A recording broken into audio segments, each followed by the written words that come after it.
Hello and welcome to CrossTalk, where all things are considered. I'm Peter Lavelle. The bear and the dragon, Russia and China are moving closer together as Moscow becomes more and more disenchanted with the West. Can these two countries successfully challenge Western hegemony? Can the bear and dragon reshape the world?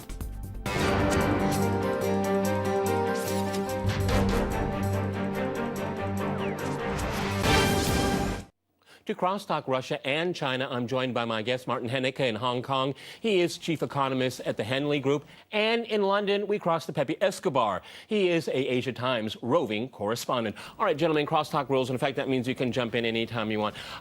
Pepe, if I can go to you in London first, I think most people would agree the 20th century was the American century.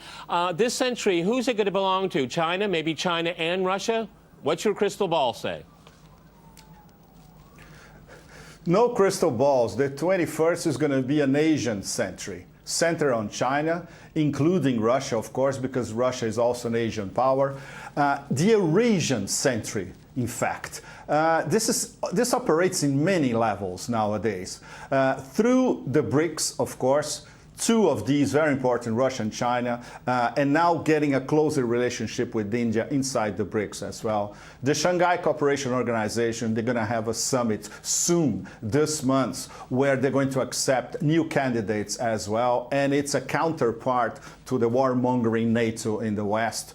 Inside the G20, where Russia and China and the BRICS are very important players, and the Global South. The non-aligned movement, over 120 countries, they're watching this very, very carefully.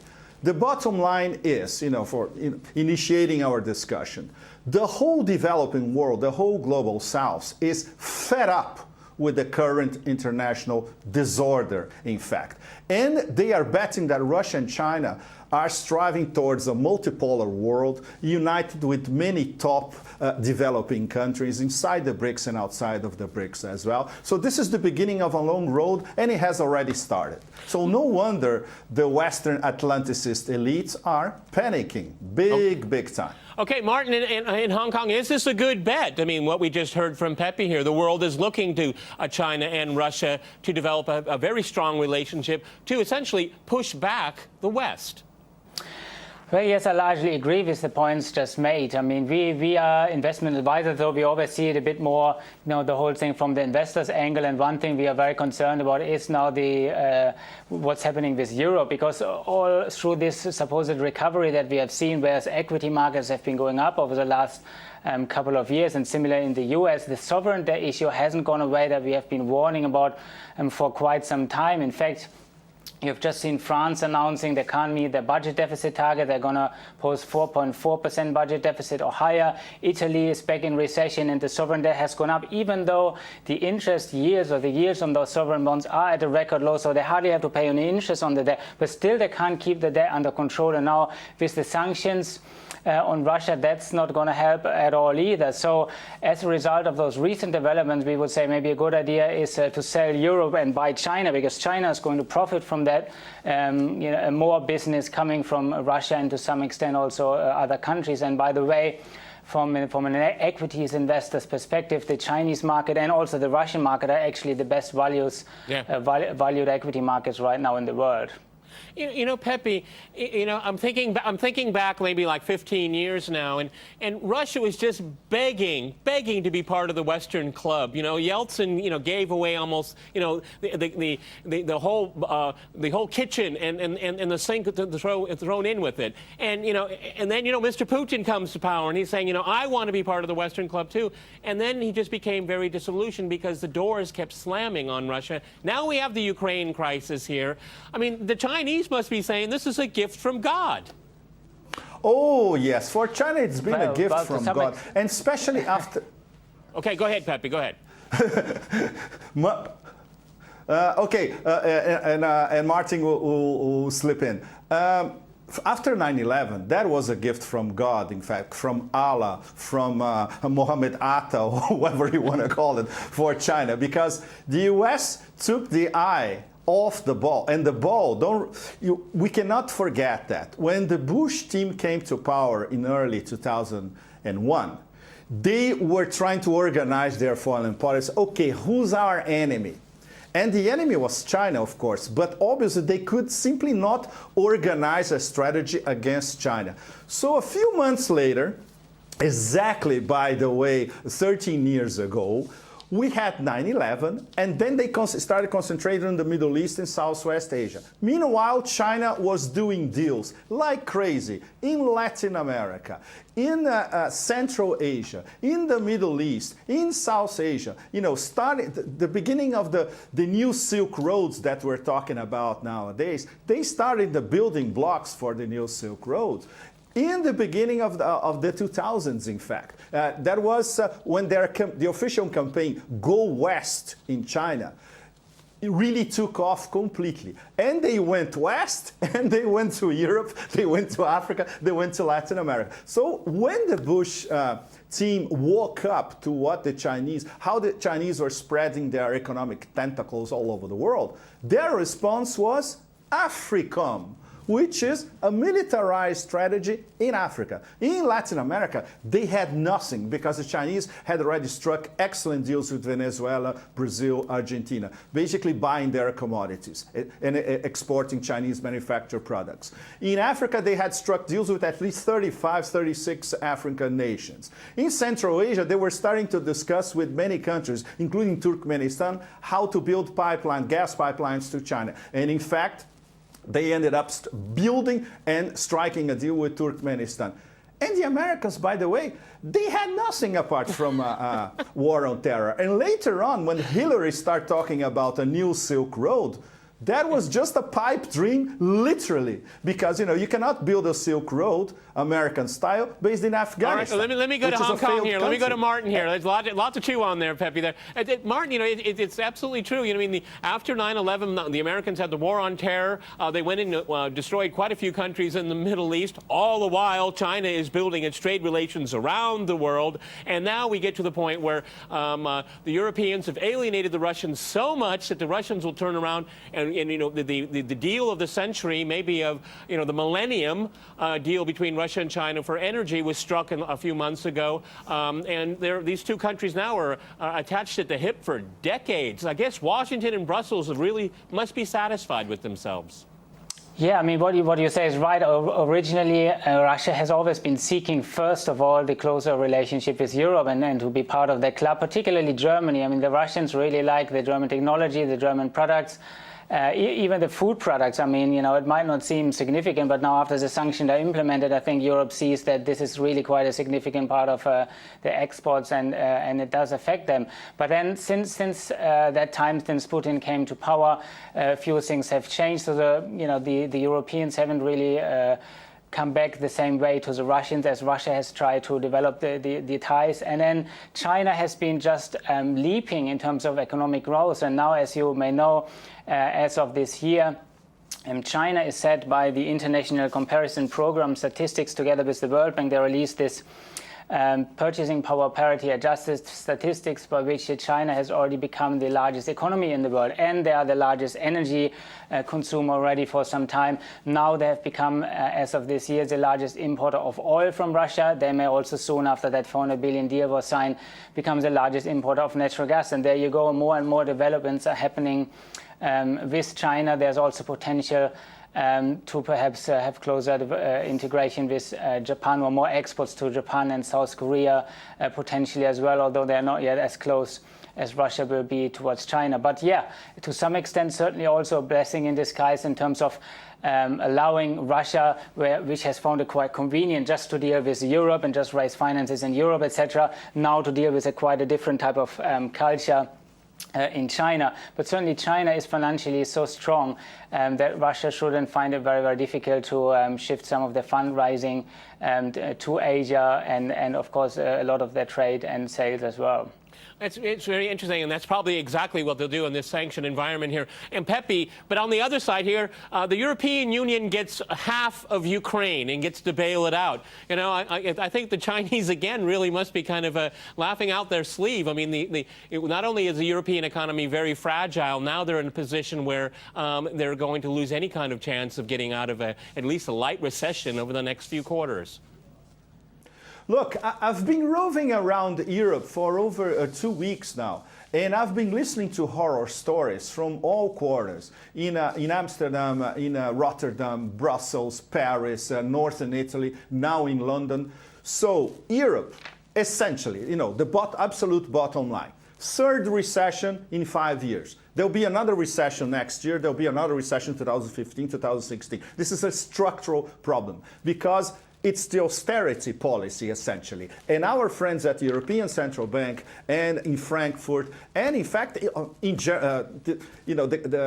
deciding classes, let's put it this way, in Germany, they are telling us, look, this is our policy, we're not going to change, and it applies to the whole of Europe, in fact. What the German business classes want, and Angela Merkel is very much aware of that, although she's always wavering, is privileged relationship, trade, economic, with both Russia and China. Yep. What does that imply? This implies trade, economic integration of Eurasia. Okay, especially. hang on, Pepe. And we're going to have to go to a short part break, and after that short break, we'll continue our discussion on Russia and China. Stay with RT.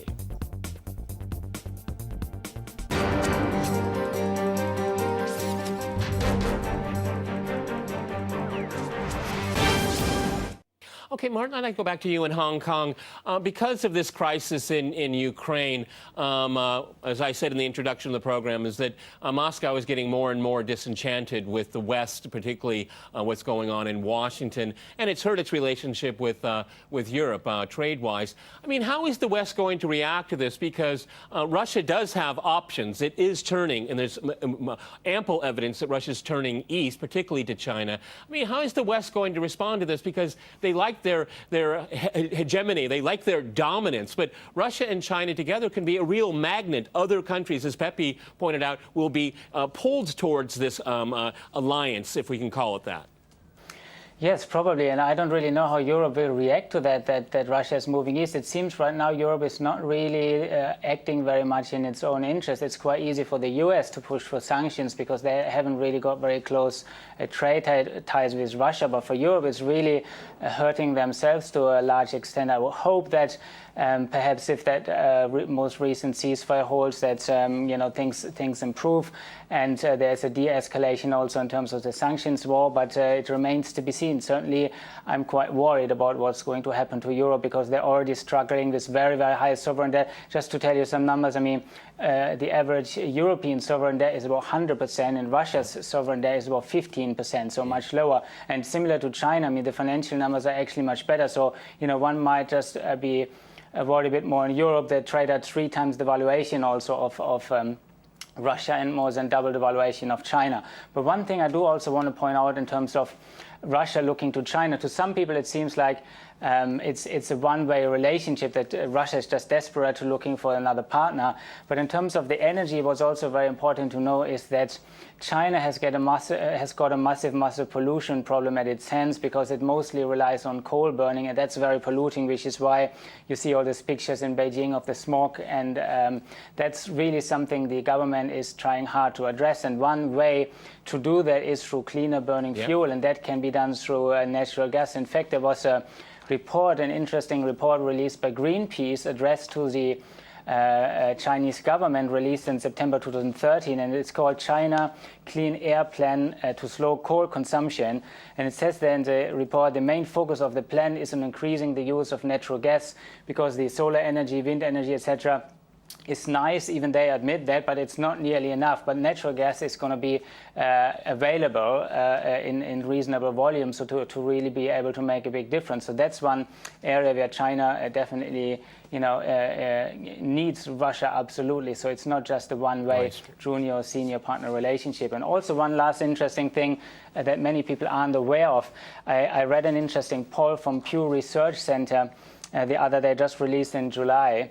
And basically, it talks about the changing image of Russia in the world after the Ukraine sanction. As you would guess, most of the West now sees Russia in somewhat of a less favorable light. But in China, actually, the people viewing Russia in a favorable light now considerably increased, with 66% positive and 23% negative. They improved from previous year, 49% positive and 39% negative. So it's interesting because there's a lot of common geopolitical interests interests, a lot of common views on things in the world that differ quite a lot from the West. So yeah, we have big hopes for that trade relationship to improve and grow much further.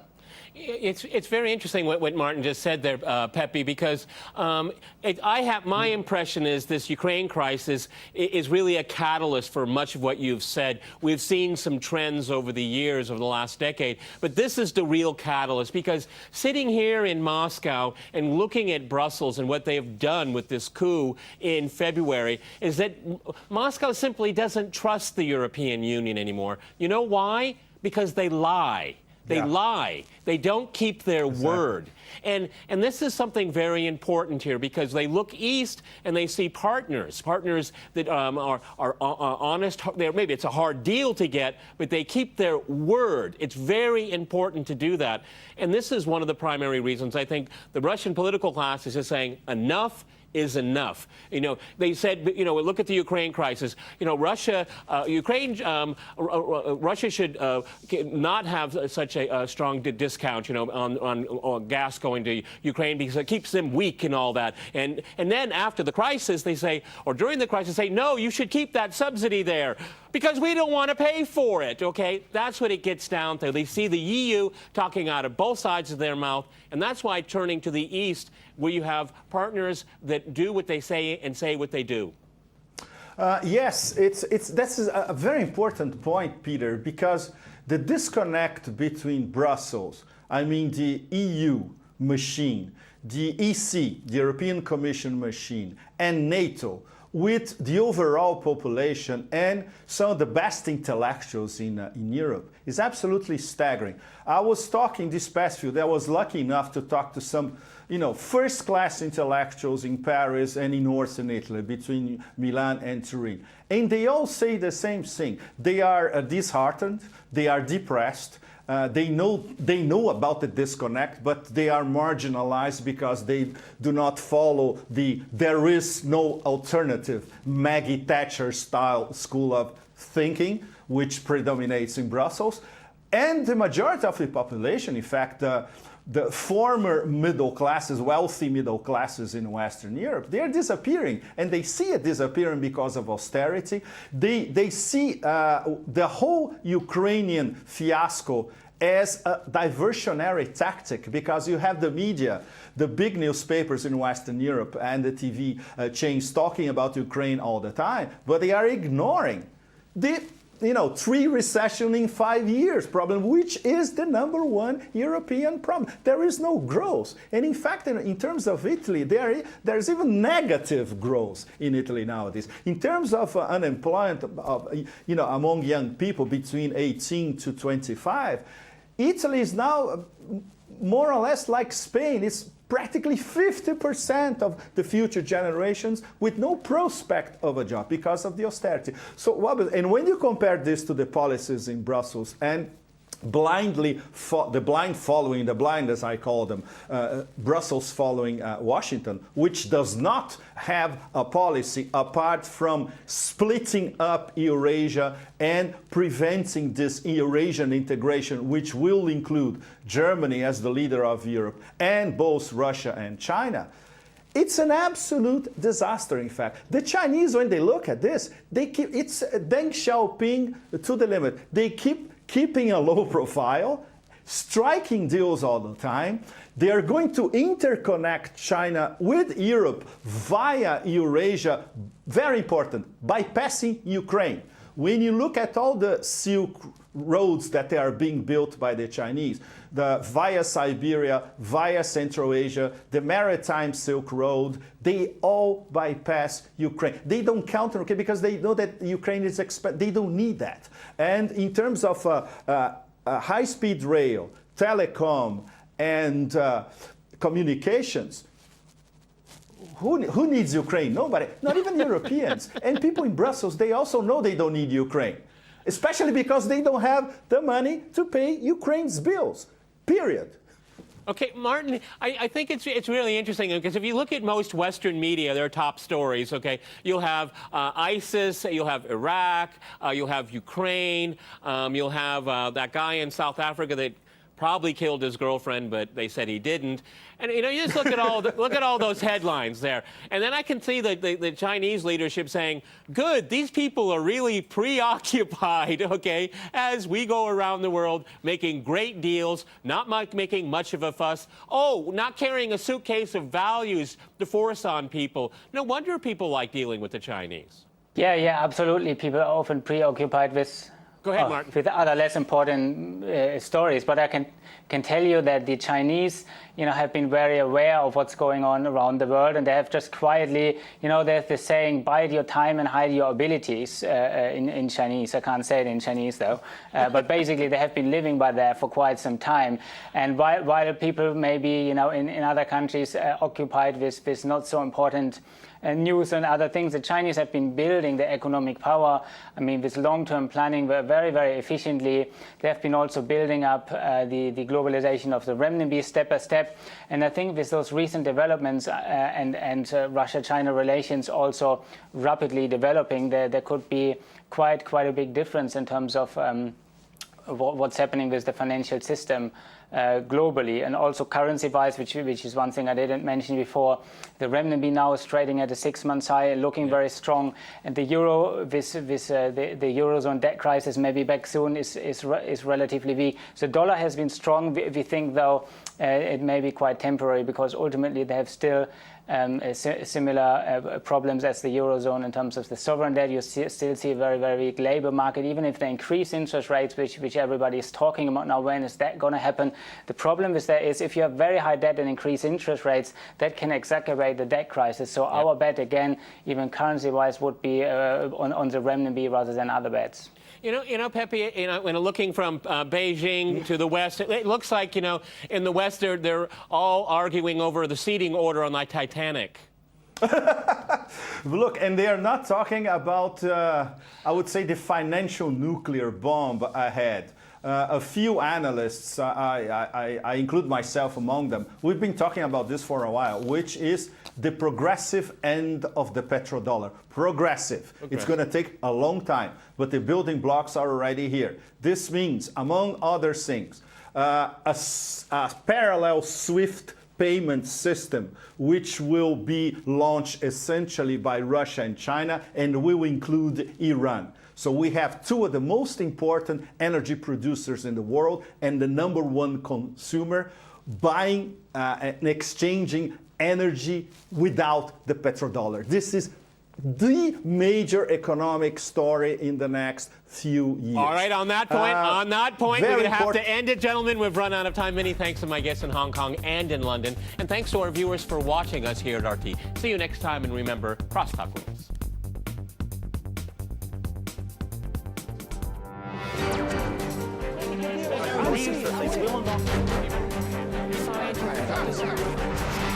I love it.